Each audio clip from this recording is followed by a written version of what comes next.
ابرہہ یمن کا حکمران تھا۔ اس نے یمن میں ایک عالیشان کلیسا تعمیر کر کے یمن کے لوگوں میں یہ اعلان کرا دیا کہ آئندہ کوئی شخص حج کے لیے مکہ مکرمہ نہ جائے اور اسی کلیسا کو بیت اللہ سمجھے۔ اس اعلان سے عرب کے لوگوں میں غم و غصے کی لہر دوڑ گئی۔ پھر ان میں سے کسی شخص نے رات کے وقت اس کلیسا میں جا کر گندگی پھیلا دی۔ ابرہہ کو جب یہ معلوم ہوا تو اس نے ایک بڑا لشکر تیار کر کے مکہ مکرمہ کا رخ کیا۔ راستے میں عرب کے کئی قبیلوں نے اسے روکنے کی کوشش کی، لیکن ابرہہ کے لشکر کے ہاتھوں نے انہیں شکست ہوئی۔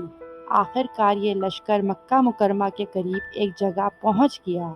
اگلی صبح جب اس نے بیت اللہ کی طرف بڑھنا چاہا تو اس کے ہاتھی نے آگے بڑھنے سے انکار کر دیا۔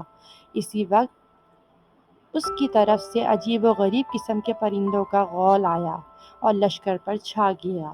ہر پرندے کی چونچ میں 3 کنکر تھے جو انہوں نے لشکر کے لوگوں پر برسانے شروع کر دیے۔ ان کنکروں نے لشکر کے لوگوں کے جسموں کو چیر کر رکھ دیا۔ یہ عذاب دیکھ کر سارے ہاتھی بھاگ کھڑے ہوئے۔ لشکر کے سپاہیوں میں سے کچھ وہیں ہلاک ہو گئے اور کچھ بھاگ نکلے۔ وہ راستے میں مر گئے۔ ابرہہ کے جسم میں ایسا زہر سرایت کر گیا کہ اس کا ایک ایک جوڑ گل سڑ کر گرنے لگا۔ اسی حالت میں اسے یمن لایا گیا۔ وہاں اس کے سارے بدن سے خون بہہ بہہ کر ختم ہو گیا۔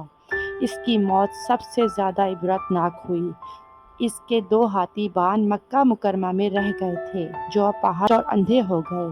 اسی طرح اللہ پاک نے اپنے گھر کی حفاظت فرمائی اور طاقت پر غرور کرنے والوں کو سزا کا مزہ چکھایا۔ قرآن پاک کی سورۃ فیل میں اللہ پاک نے اس واقعے کو یوں بیان فرمایا: کیا تو نے نہ دیکھا کہ تیرے رب نے ہاتھی والوں کے ساتھ کیا کیا؟